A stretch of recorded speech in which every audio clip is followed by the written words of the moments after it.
We're going to talk about a family project that we have been working on in Python. This is my whole family. We named it 3 Keys and a Boss. So today we're going to talk about the project details, why we named it 3 Keys and a Boss, a few things that we decided in our project as a family. I'll introduce the project team and the roles that we designed for the project team, and maybe some project tips and some little quirks and things that we found out along the way. Okay, the project is 3 Keys and a Boss. Why the name? We had and that's what I thought it would do, but we had a brainstorming session when we decided to do this project. That's just something that came up. We talked about what we wanted it to do. It's similar to, anyone here ever play Angband or Moria or maybe Rogue?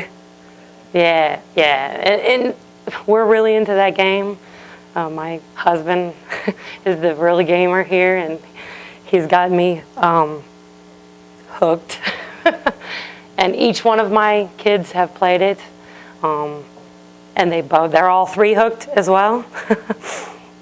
Especially my 5-year-old son and my 12-year-old daughter. But for those who don't know what it is, it's a dungeon crawl. It's ASCII characters. It does have some graphics. You can do graphic tiles with it. It's a simple design, and it's easy gameplay. Has simple controls, up, down, left, right. You run into a creature to kill it, to hit it. Our project team is me, my husband, who is here today. Krista and Erilyn are my daughters, and little Leo is 5 years old. Krista is 19, Erilyn is almost 13, and Leo is 5.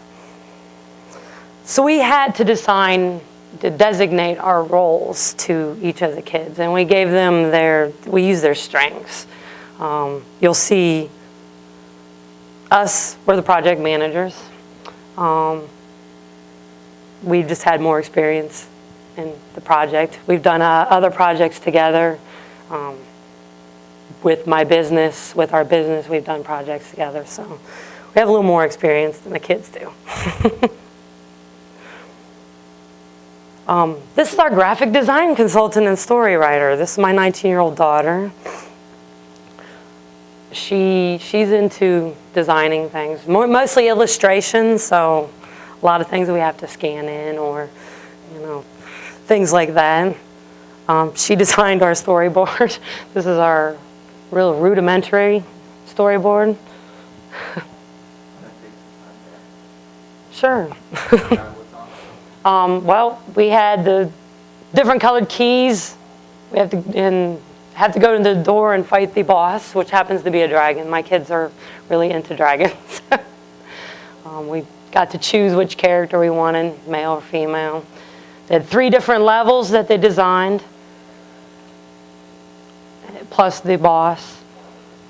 It's been a while since I looked at this. She even did some of the, did you pick up the key, yes or no? Doing the enemies, how many times, she decided how many times you hit, some of the mechanics of the game, how we designed what, are you dead? Yes or no? Do you start it again? Yes. And that's what we did in our brainstorming session. And we had several other other sessions after that to kind of refine some of this. This is our junior code monkey. She is a gamer, but she really likes it. She's done some games on Game Maker. I don't know if anybody's heard of Game Maker before, but she's done some full-fledged games on Game Maker. Sort of like Mario Brothers, because that's what she liked. This is what he was working on with her to get some, structure to the game. He was having her do the directory structure. And I'm new to the world of coding and Python. So if you had any questions about that, you'd have to discuss it with him. But he wanted to do this, and then he's having her work on this. This is our user tester. If he could find something to break in the code, he probably could. We had another project that we worked on, and we did a tank game, and we had the turret, as a separate part of it, and well, we had issues with it. The turret went that way, the tank went that way, but he enjoyed that. So he finds things like that. He's pretty smart. So we have to watch him. Sometimes if something does go wrong, he knows how to get out, exit, run the thing again, So this is a screenshot of what our first, I think is that level 1? Can't remember what level it was. Okay. So this is what we'd have, and you'd have the character come through. All these are the walls. We have barrels. We have the G. Those are goblins. But this is how Angband pretty much looks. Okay, here's a tip. Get your project managers on the same shift. I've been working graveyard shift for 3 years now, and he works first shift. When I'm doing all this stuff, he's sleeping. But it's been tough to kind of get together. It's already tough as is, just a normal life. He's pretty much taken over some of the things that I would have done. He's mostly the head coder, so. And we had broken down the project into a timeline. We had certain deadlines we had to do, which you're supposed to do in a project. Some of those didn't happen very well, so we really don't have our game finished, unfortunately.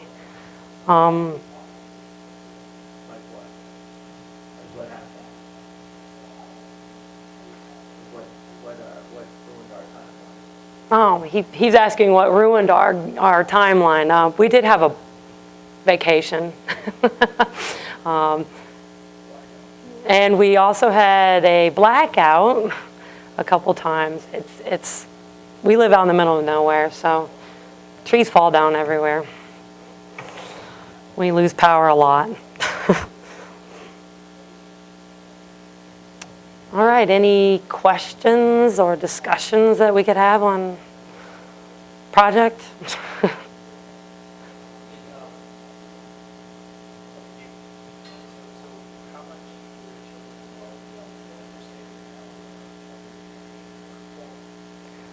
So your question was, how much do our children understand you said the plumbing, the internal, everything going on with the game? Since my husband has worked more with them, perhaps you can answer that? More from a high level. I built an API behind. You can review it. I built an API for her to interact with. It's very similar to like Game Maker, so that she wouldn't directly like do the GUI and build a frame. It was more call the map structure. So in order to keep it simple enough for her to understand and not have to understand everything in Python, that was a key thing for involving her.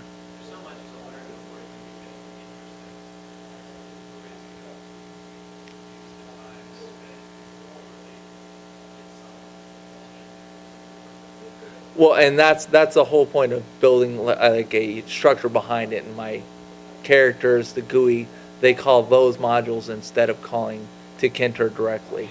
So it, whatever your preference for the GUI. But yeah, and that way they can enjoy the benefit of what it does more than know everything that's going on in the background.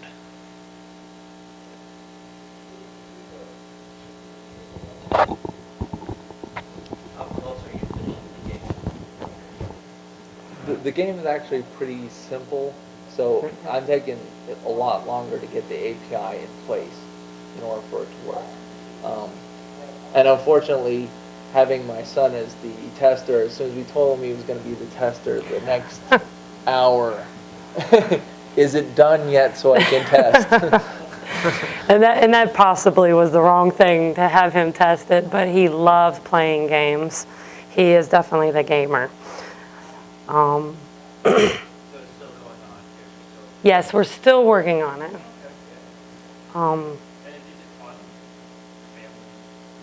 Oh yeah, and it's fun just brainstorming what we can do with it. We've talked about variations that we could do. We can make it an educational game. In order to kill the goblin, you have to do this multiplication problem. You know, it can be used, you can do anything with it, really. And that's what I love about it. It's simple gameplay, and we can make it educational as well. Plus we get family time. It's hard to get family time anymore, you know, with both of us working. And well, and that was one of the keys to drawing on their strengths, because a lot of times when you're trying to involve the kids, it has to be something interesting to them. So when I had my oldest say, well, you're going to draw the dragon, or you're going to tell me the storyline behind it, what normally would take pulling and prying, I'm like, you have to have it done by this weekend, and she was done with it. It ended up being the stuff that I had to do, tying up more of the time because work and other things get in the way. So yeah, and my son loves anything to do with math, so I'm looking forward to the second phase when I switch it over to math to kill things. Though unfortunately with my son, he may enjoy dying more than he enjoys winning. So you have to watch the balance when you include younger kids that what you want them to get out of it is just as exciting, if not more exciting, than what you don't want them to get into. yeah, because there are some games that, you know, when you die, they make a funny noise or something, and he loves that. So yeah. So he purposely doesn't get it. Like, yeah. one of the things I'm blessed with him is he's got math, and he's got a website that he goes to, and he actually can do fractions, multiplication, addition, subtraction already. So he's got logic behind him. You can give him a problem like 50 plus r equals 10. He can figure it out. Really? Yes. The website has everything from calculus down to addition, and he watches the videos. So, yep, you have to make sure the motivation is where you want them to go. Otherwise, especially the younger kids will go do what you don't want them to. And in our older two, you know, I didn't just give my youngest daughter just our junior code monkey. She likes to do other things. She's into drawing as well, so I made them work together as well on the illustrations. We had some other little things that, you know, they had drawn the objects that we would have. What each one of those ASCII characters are going to stand for, W equals wall. They decided all that. We didn't really. I'm sorry, what was that? That was a key, yes. You asked what the K was. Yes, that's a key. I actually had to ask that because there's a couple meetings that they had that I wasn't involved in.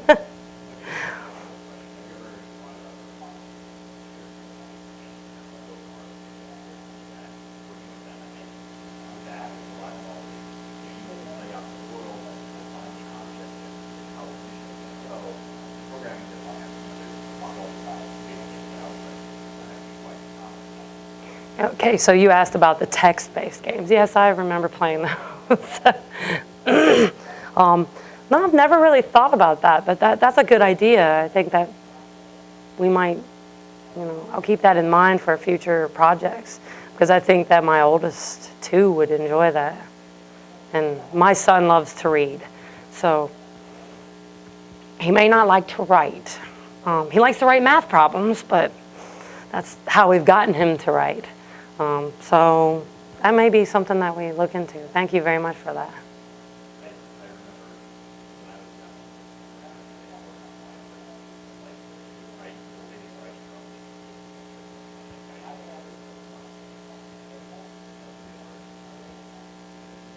And I think with this one we chose it because they had been exposed to Angman and they did enjoy it, so we already had something we know that they enjoyed, so it was easier to guide them that way. And Angband seems so, it's simple to play, really. So, there's not much to it. Any other questions?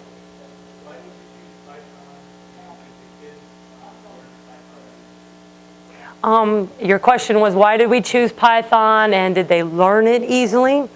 We chose Python because my husband is into Python. He's been into Python for several years. We actually, like I said, we worked on a project together for our work, with Python, solely with Python. And they really haven't learned, we haven't really gotten a whole bunch of them into the whole Python, the actual meat and potatoes of the code. I foresee them getting into it in the future, especially our youngest daughter, if we can keep her interest and keep her focused on learning that. Our son, who knows, he's 5, so one day he could be, doing other things. I mean, he's doing math now, but he likes games and he's always on, watching his dad code. So who knows? He's going to be working on a future project with him that has to deal with the math. So he's going to have to be doing some more, I guess, pseudocode, I don't know, coding. So we'll see how that goes. I hope that they'll get into it. So, any other questions? Yes. On the data structures that you use to create the levels, is that like a text file you're reading it, or you got like how are you coding all that information? Reading it as the ASCII characters. Okay. Any other questions? Yes.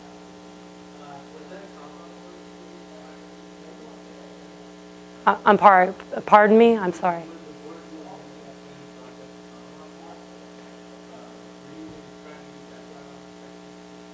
Oh, no. No. Nope, it was just basically mock-up screens. Whose idea was it to make